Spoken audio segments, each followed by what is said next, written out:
He's come out of nowhere and we don't know who he is. What do we know about him? He's leading desperate people. So this is a cult? We don't know who he's associated with. He could be creating an army. Or he could be leading them to their death.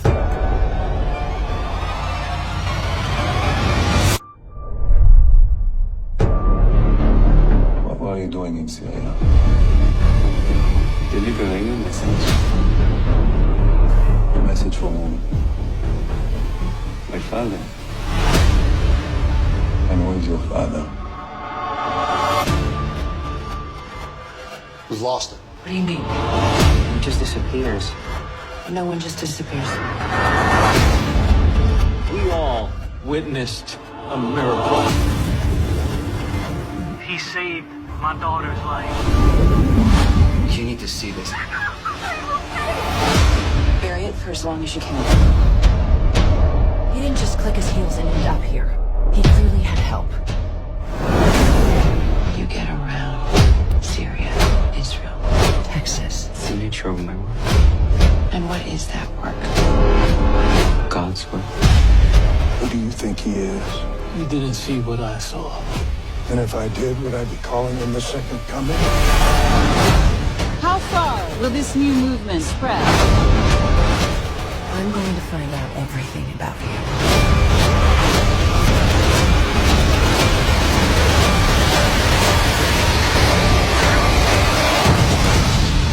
This is bigger than what you can imagine.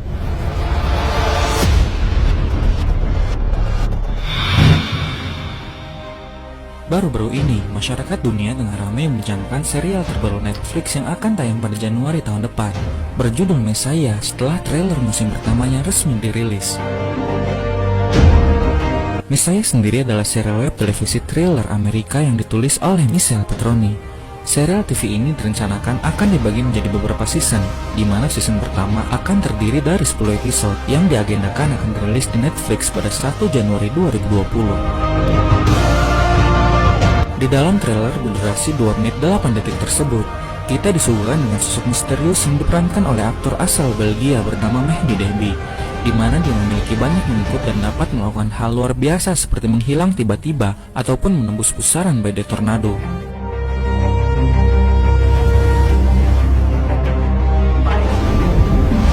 Meskipun demikian, trailer tersebut tidak menjelaskan secara rinci siapa sebenarnya sosok misterius ini. Apakah mengarah kepada si Messiah atau menjuru kepada Dajjal sang Mesias palsu seperti dugaan banyak pengguna media sosial. Di dalam cuplikan trailer tersebut, memperlihatkan sebuah tembok dengan tulisan False God atau Tuhan palsu yang tengah tersulut api. Scan ini membuat sejumlah pengguna media sosial menghubungkan sosok misterius itu dengan Dajjal, karena False God adalah arti lain daripada Al-Masih Ad-Dajjal, yang jika diterjemahkan memiliki arti Mesias palsu, pembohong, dan penipu. Apakah propaganda yang sedang mereka persiapkan? Banyak spekulasi yang terbentuk dalam benak masyarakat saat ini. Beberapa menyebutkan bahwa film ini sengaja dibuat sebagai prakondisi sebelum kemunculan Nabi Isa dan Dajjal sang Al-Masih palsu. Sebagian yang lain menyebutkan bahwa film ini dibuat untuk menyesatkan akidah umat agar terjadi kesalahpahaman siapa Mesias asli dan Mesias palsu. Beberapa yang lain bahkan ada yang menyebutkan bahwa film ini bertujuan agar terjadi pengaburan makna terhadap hadis Rasulullah tentang Imam Mahdi.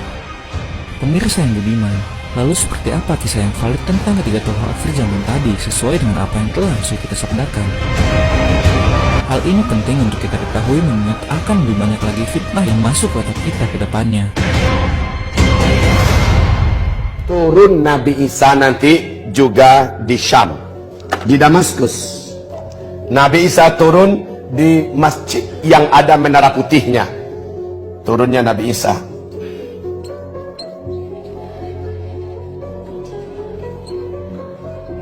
Ya. Dajjal nanti akan keluar di sini. Dajjal, ini kota Asbahan, Iran. Kota Asbahan adalah kota khusus untuk umat Yahudi di Iran sekarang. Nabi mengatakan Dajjal akan keluar di Asbahan, dan dia dikelilingi oleh 70.000 pasukan Yahudi yang sudah siap dengan pakaian jubah kebesaran Yahudi dan pedang-pedang terbaik pada masa itu, kata Nabi. Sebagai informasi buat Bapak Ibu semua, di Asbahan hari ini sudah standby 70.000 lelaki yang kekar-kekar dari bangsa Yahudi dan jubah khas mereka, dan jubah itu tidak berjahit. Mereka sudah memesan pedang dari besi-besi terbaik di muka bumi sebanyak jumlah mereka yang ada, dan pedang itu tidak boleh dimiliki kecuali hanya oleh mereka. Subhanallah kondisinya sekarang kaum muslimin. Nah, Dajjal ketika lepas dia langsung mengelilingi permukaan bumi.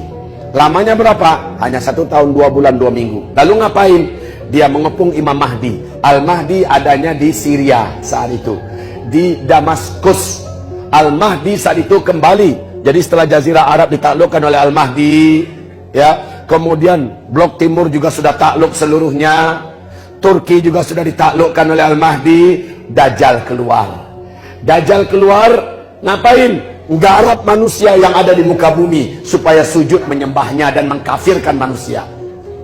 Setelah selesai, Dajjal menuju kepada kekuatan yang belum berhasil ditaklukkannya, yaitu kekuatan Al-Mahdi di Syria, di Damaskus.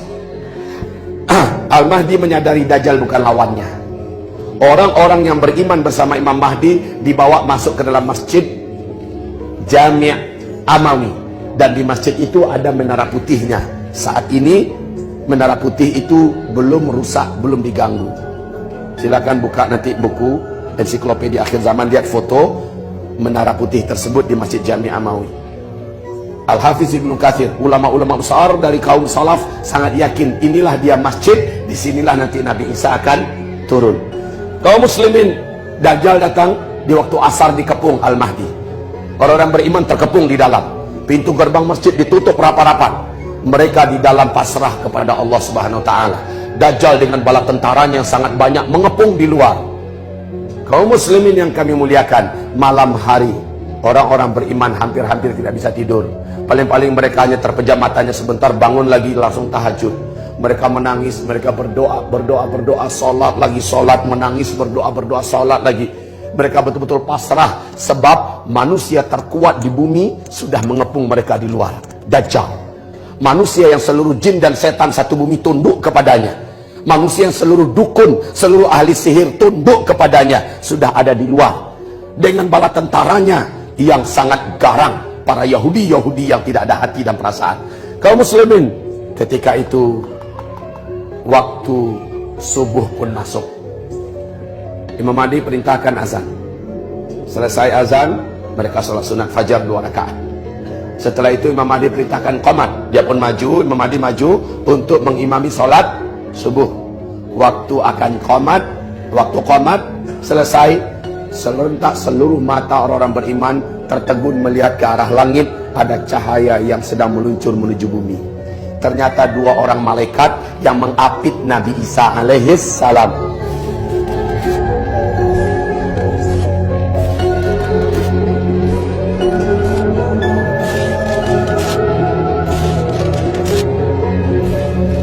Kata Rasulullah, Nabi Isa meletakkan kedua tangannya di atas kedua bahu malaikat, samping kiri dan kanannya turun.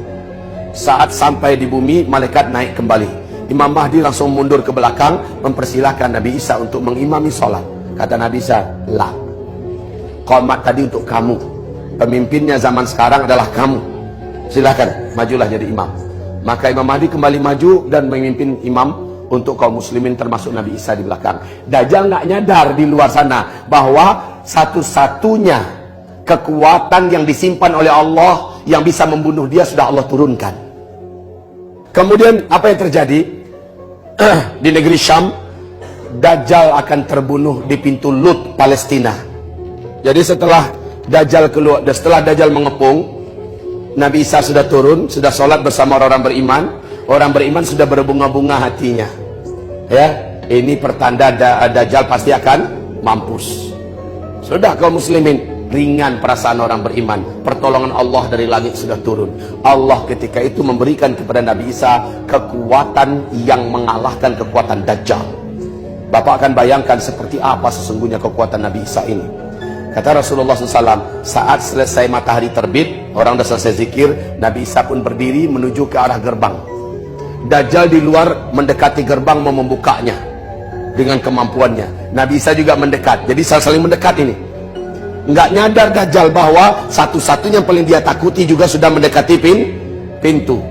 Saat Dajjal mendekat, Nabi Isa mendekat, Nabi Isa buka. Nabi Isa buka nih pintu. Dajjal melihat dari dekat sudah muncul manusia yang ditakdirkan oleh Allah akan membinasakannya. Menjerit dia di tempat. Kata Rasulullah, melelehlah tubuh Dajjal seperti garam yang meleleh di dalam air. Demi Allah, kata Nabi, kalau Dajjal tidak lari, bertahan di tempat, dia akan menjadi cairan yang menggenang di lantai. Tapi Dajjal segera lari. Kata Rasulullah, nafas Nabi Isa, nafasnya saja, seluruh orang kafir yang ada sekitar Dajjal mati di tempat oleh nafas Nabi Isa. Dan nafas Nabi Isa mampu membunuh di jarak 500 km. Bapak mampu bayangkan kekuatan apa yang Allah berikan kepada Nabi Isa ketika itu. Dajjal saja begitu hebatnya, tentulah antinya dari langit jauh lebih hebat. Lari Dajjal ke timur, Nabi Isa sudah nunggu di timur. Lari Dajjal ke barat, Nabi Isa sudah nunggu di barat. Dan Nabi Isa tahu bahwa kematian Dajjal adalah di pintu Lut. Maka Isa nunggu di pintu Lut. Dajjal nyampe ke sana, langsung ditikam dengan tombak yang dibawa oleh Nabi Isa. Tembus, Dajjal pun mati. Ini agenda kelima yang terjadi di Syam.